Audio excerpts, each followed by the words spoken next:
we play Barcelona later on in today's episode, and I don't want to worry anybody, but they've won their first two games of the season 5-0 and 8-0. So that should be fun.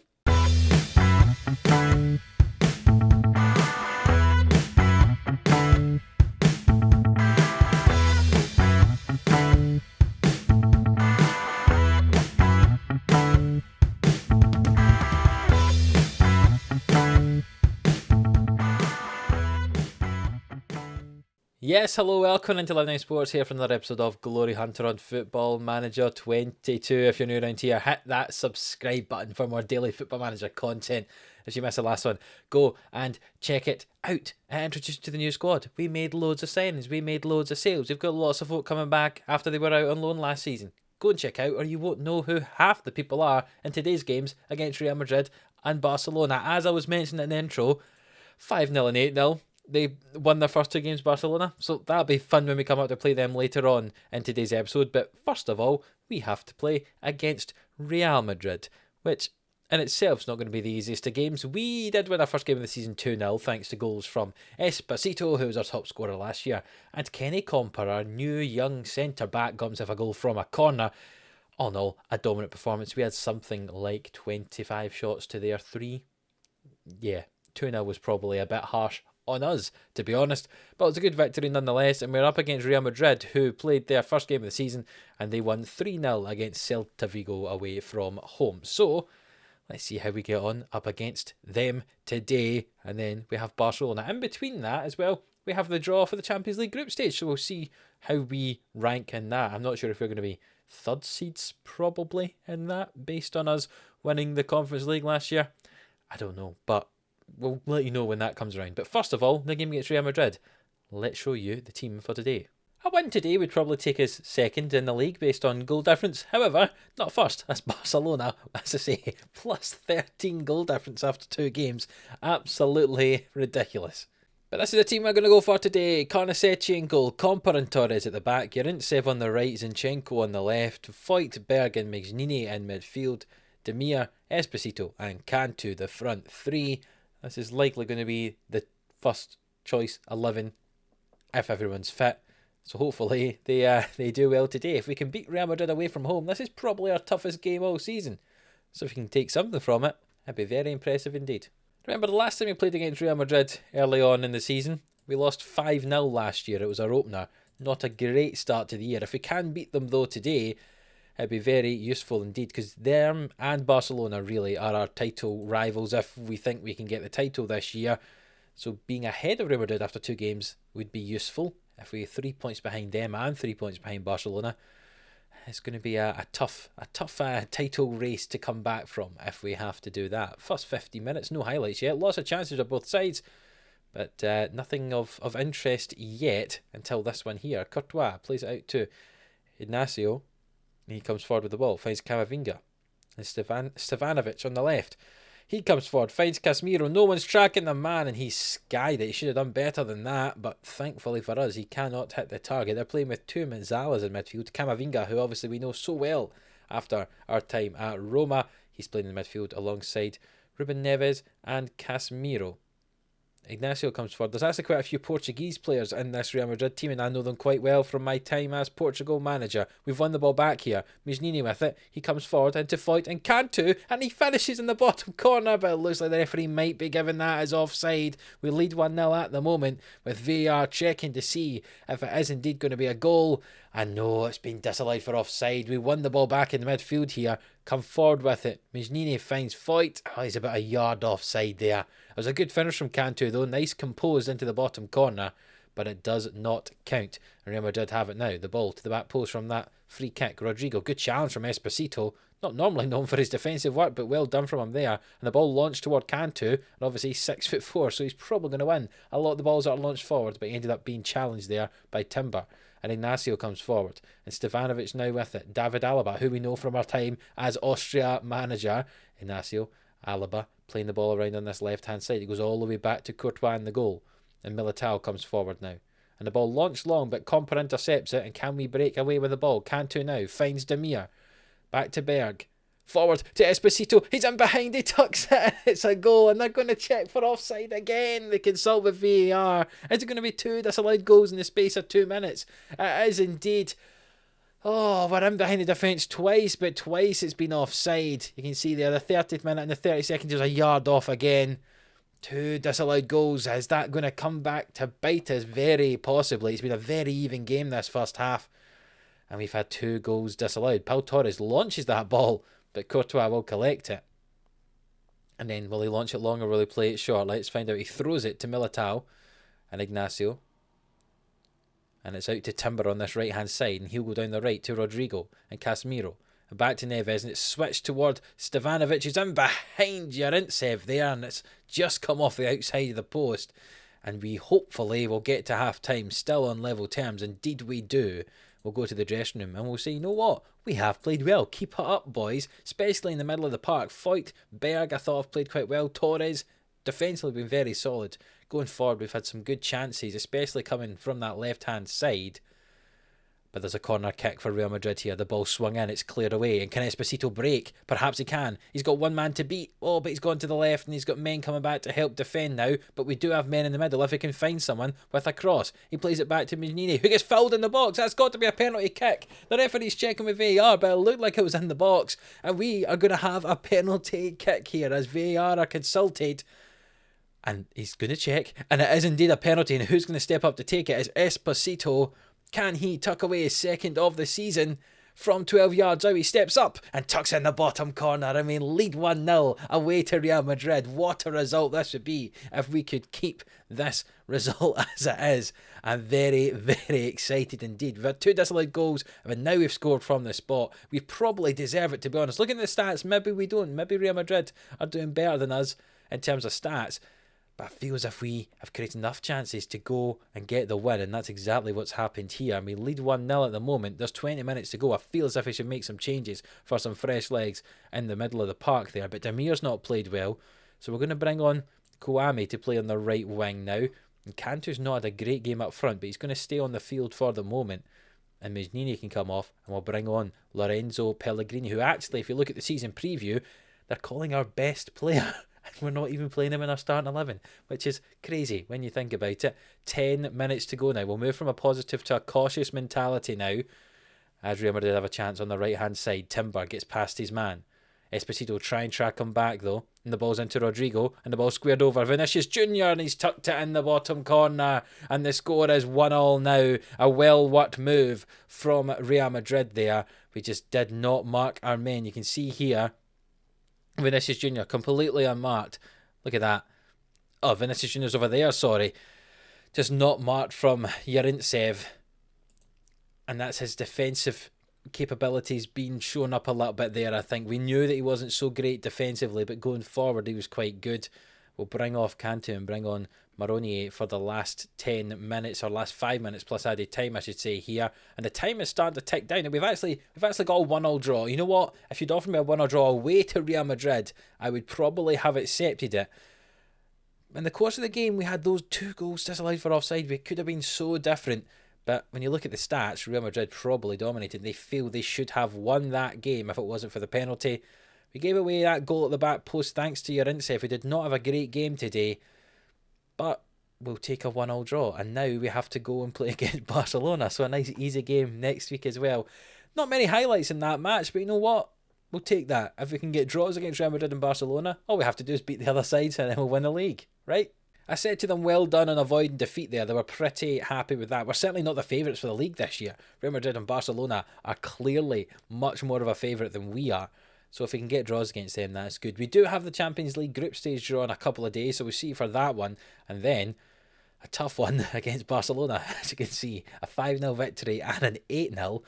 Hopefully that doesn't happen against us. We did beat them in pre-season, so that has surely to be a good thing for us. And we beat them at the end of last year. We'll see how they've developed throughout this off-season though. Right, so here we are, ready for the Champions League group stage draw. Top seeds are PSG, Bayern, Inter, Benfica, Chelsea, Leipzig, Real Madrid and Ajax. Scrolling a little bit further down, we can see Man City, Dortmund, Porto, Juventus, Man United, Arsenal, Roma, our former side obviously, and Leon in there. We are the top ranked third seed. You can see 86 points we have, which is actually more than Barcelona, level with Leon there. We're unfortunate not to be in as a second seed, which means we could have a very, very tough second seed when you look at some of the teams that are in there. Compared to the teams that are in with us, Rangers, Bruges, Basel, you know, there's a bit of a golfing class for the top half to the bottom half of these teams as third seeds. So unfortunate for a side. You could end up with a group with Barcelona, you know, Manchester City and PSG or something like that, and that'd be a horrible, horrible group. And down the bottom there's some of the lower seeds. I'd happily take any of them, I think, apart from maybe Hertha and Zenit. I don't think I would like those. But let's do an automatic draw, and we'll talk our way through this as the teams come out. And it's the top sides that come out first. Obviously, we can't be drawn against any of the Spanish teams, which will mean we will avoid Real Madrid. Barcelona are in the same pot as us, so we couldn't get them anyway. But it does mean that we will, as I say, avoid Real Madrid. So we won't get Madrid and Dortmund. We could end up with Leipzig and Arsenal, PSG, Man City. That's going to be a horrible group. Inter Milan, Porto, Ajax and Roma. We would take that group. Bayern, Man United, Benfica, Juventus and Chelsea will have Leon. So we can't go in this group, but we can go in the rest of them. We're not in Group B. Are we in Group C? No, we've avoided that group of death, and we've avoided Group D. Club Brugge going with Ajax and Roma. Bayern, Man United and Barcelona. Goodness me. We've ended up in a group with Chelsea and Leon, which is a fairly okay group. First seed's obviously very dangerous, but Leon are the weakest of the second seeds. And the rest of the teams come through, and we'll see Hertha are still in there, and they certainly can't go in this group. So are we going to end up with Hertha? Yes, we are. The toughest of the fourth seeds. All in all, that is a pretty difficult group. Man City and PSG will be happy they've got Basel and Zenit. That's a fairly easy one in the end for them. Real Madrid, Dortmund, Lazio and Salzburg's not the easiest of groups either. But almost certainly you feel sorry for Dynamo Kiev when you've got Bayern, Man United and Barcelona in a group. Goodness me, that's horrendous. But right down the bottom there, we've got Chelsea, a very, very tough side, Leon and Hertha. So if we look at Hertha Berlin, we look at Bundesliga, we look at previous years of the Bundesliga. Last year, they finished second in the Bundesliga. Before that, though, they were down in 8th. And Hertha obviously have a bit of money. So it's a tough, tough side, our Hertha Berlin. Certainly the toughest of the fourth seeds, I would say. If we look at Leon and how they did last year, they came third in Liga and second the year before that, third the year before that. So they're kind of perennial Champions League qualifiers. So a tough, tough second seed, but certainly easier than someone, you know, like a Man United or a Juventus. And Chelsea, we all know how good Chelsea are. They appear to be struggling after 2 games. They've had a win and a loss. They're mid-table at the moment. But you look at previous years, they obviously won the Premier League last year. They were second the year before that. 5th year before that. They're certainly on the up. And, I mean, they're a good side when you look at Chelsea here. They still have Reece James and Ben Chilwell, but they've got 2 younger centre-backs, Tonali and Mariba in midfield. Alexander Isak, Havertz, Pulisic and Lukaku still leading the line. When they've got people on the bench like Red.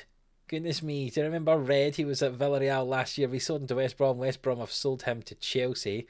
So that could be an interesting storyline, as well as Conor Gallagher, who we had on loan from them. And obviously, the big one, Samuel Chukwueze, who we sold to Chelsea in the summer.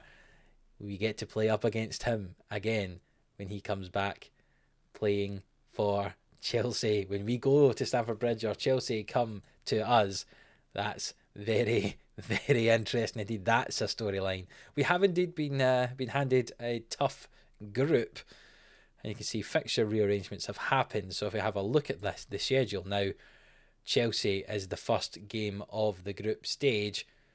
It's also the last game of the group stage, so that feels like that is the time that I would show you the game against Chelsea. What a storyline that would be.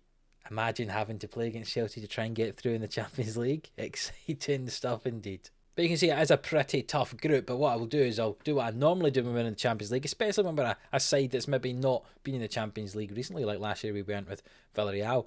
I'll show you one game against each of the sides in the group. So we'll see the game against Hertha, see a game against Leon, and we'll see a game against Chelsea, so you can see how we do against those sides. It feels like a tough group. Maybe it's the sort of thing I would take a third place in and drop into the Europa League and try and win the Europa League. who knows? But this year, definitely, I want to be concentrating on La Liga. And that's what we're going to do for the rest of today's episode. A 1-1 draw against Real Madrid to start, but now we're at home to Barcelona. They've obviously won 13-0 on aggregate over their 2 league games so far. Can we buck that trend? Let's find out. Right, so we're making a few changes from the game against Real Madrid. Yerintsev did not have a good game at right back, so what we've done is we've replaced him with Thielmann. Thielmann obviously is normally on the bench as a cover for centre back, defensive midfield, right back. He's going to start at right back. I was considering Dimek, but I've went with Thielmann. They've not started him, so why not throw him in against Barcelona, obviously. In midfield, we've brought Pellegrini into central midfield. The reason for this is I wasn't hugely impressed with Cantu in the last game, so I've moved Esposito to play as a striker. I know it's moving him away from his left midfield position that he plays so well in, but we have moved him to striker. And to cover on the left-hand side, I've moved Menini, I think is actually how you pronounce it, I don't need the G in it, Menini, from the central midfield position to that left wing position, because he can play out there quite comfortably. So we'll move him out to that position, and that allows us to bring Pellegrini into play in midfield alongside Berg. So that old midfield three of Foyt, Berg and Pellegrini is back together. Demir, Esposito and Menini as the attacking three, and Thielmann will cover in that right back position. We've still got folk on the bench that can come on if we need to. We've now got lots and lots of strikers. Maronier, Quinton, Cantu, Kouame. So if there are any changes required that need to be attacking, we can certainly bring them on. But let's see how we get on in this one. Could be a tough game against Barcelona. This slightly changed, rotated side, can it do enough to get us the win? Let's find out. So this is another game that we're not expected to win, especially the way Barcelona have started this season. So if we can take anything from the game, it'd be very useful indeed. And early on, Barcelona have the ball. Pedri with it now. Back to Rodri and switches play toward Fati. Thielmann, can he track back well? Fati gets past him. Can the ball get crossed over? It does. But Trincao, one of our Portuguese players, gets on the end of it, and it's a lovely finish in the end for Pedri. I can't even complain about that. The shot from Memphis was blocked, and Pedri with a lovely kind of back heel sort of goal there puts Barcelona 1-0 up. Let's see if you can see this. Trincao gets away from Zinchenko. If you have a look at Pedri in the box here, the ball comes to him. Oh, it's a lovely, lovely finish from Pedri, and it puts Barcelona 1-0 up. We do have a highlight immediately from the kickoff though. Menini back to Zinchenko and Torres, and over to Foyt, and now forward to Pellegrini, and Berg's in behind the defence. Can he finish? He's through on goal. It's a good save for the keeper. He should have finished. Should have Berg there. He scored 2 goals, remember, in our cup final last year in the Conference League. He couldn't finish there as Torres heads it over the bar. We've had some chances, but we're down 1-0. Throw in for Barcelona on the left-hand side. The cross from Memphis is blocked, and Esposito comes away with the ball now. Down the right-hand side, in toward Demir, but it's intercepted by Pedri. The ball goes all the way back to Ter Stegen in the goal, and it's launched forward. Hopefully Comber can bring it down. He heads it to Pellegrini instead and starts a counter-attack here. Menini with it. Forward to Zinchenko, who's in behind the defence now. Can he cross it in toward Berg, who heads it off the crossbar? What an effort. Good breakaway chance from us there. And Barcelona can come away with the ball now. Oh, what a chance for us there. We've dominated this game. If it wasn't for that goal of Barcelona, I'd be very, very happy. But not great so far in terms of result, and going forward we've struggled in the attacking portion of the pitch. I'm going to move Esposito back out to his preferred left hand side and bring off Menini and bring on Quinton up front. I think Quinton, who's been here for a lot longer than the other strikers, so we can give him a chance to bring himself back on the field, as I was about to say. That's not how it works. He has been here longer. He knows how the team works. Let's see if he can go and get us a goal. He can have the chance up front today. It's a free kick. Demir will take this. He curls it. Oh, it's just wide of the goal. What an effort from Demir. We've really got to be hitting the target from that situation, though, as I'll fire up the team. And that's worked a little bit with the men in the wide areas not playing well at all today. We'll go to tactics, and we're going to take off Demir. He's not playing well, as I mentioned. And we'll bring on Kouame to play on that right-hand side now. 20 minutes to go. Still down 1-0. It's a free kick for Barcelona. Memphis launches it long, and Araujo's in behind the defence there. And he scored a goal, and they're going to check for offside. But how on earth Carnacetti come out so far there? What was the point in that? They're going to check for offside, but the goal's been awarded, and we won't be able to see it because of the replay. But what on earth was that from Carnesecchi? That was poor. Now we're going to have a look at this tactic and perhaps make a little bit of a change. As Foyt, we can remove him, move him further forward, go and play 2 up front. Let's see if we can do anything in this game. We'll bring on Maronier there to play alongside Quinton. And we'll see, with 20 minutes left in this game, can we somehow get ourselves back into it? We did so well up against Barcelona in the pre-season. We beat them, but we're losing 2-0 when it matters in the league season. Corner kick for Barcelona here. The ball will get swinging. There's some players playing in black, which feels not fair. I don't know if they're ours or theirs. The ball comes back in. It's saved by Carnesecchi and cleared away. I'm not sure who it is that's playing in black, but who knows? The ball swung in. It's cleared away. The referee's in black, but also some of our players are. That feels as if it's unfair than pretending to be officials as Kouame heads it in while playing in black for some reason. Who knows why that's the case? But the ball was headed in. And has it been given as a goal? Let's find out. Pellegrini with the ball. It's crossed in toward Kouame at the back post, who heads it. It's a poor piece of goalkeeping from that goalkeeper, Ter Stegen, in the goal. And Kouame gets himself a goal. And they're still playing in black, some of our players. But we have a chance to go and get another one here. The ball played toward Maroni. Can I get around the keeper? Kouame has it. Open goal. Oh, he's missed an open goal. He's missed an open goal from inside the box, Kouame. He got us back into the game with a header. And then he has missed an open goal. Oh, my goodness me. What a chance at the end there for Kouame. And we've lost the game 2-1. To be fair, we would never had a chance of winning the game if it wasn't for him with his headed goal when he was wearing a black shirt. Very peculiar indeed. But he missed an open goal there right at the end. Oh no. What a chance that was. He came on, we've been attacking for the last 10 minutes. We got a couple of chances and we really should have finished it there. We could have got the draw. Oh, that's very disappointing indeed, especially, when you've got an open goal, you can't afford to miss an open goal when you play against Barcelona. But it does leave Barcelona top of the table. We are still mid-table thanks to a win, a draw and a defeat in our first 3 games. But we have played 2 of our tougher games this season, one against Real Madrid and one against Barcelona. So hopefully we can get our form going, get some wins going, and we can progress on and try and get ourselves further up this league table. But we're now 5 points behind Barcelona, and a huge goal difference change would be required for us to get in or near them as well. So looking at the schedule, I think we'll come back for a game up against Hertha Berlin. It'll either be the game against Alaves or the game against Cadiz. Either side of that, I'm not sure what one it's going to be, but we'll come back and show you that game against Hertha. We'll have had a game against Chelsea between now and then, so we'll see how we've got on in that first game, and we'll see how we get on against what in theory should be our easiest game against Hertha Berlin. They are our 4th seed, remember. I'm not sure if that's going to be the case, but in theory it will be. So if you are looking forward to that one, then please do leave a like on the video. It really does help us out. Subscribe to the channel if you haven't already, and until the next one, which is going to include that Champions League group stage game against Hertha Berlin, we'll see you then.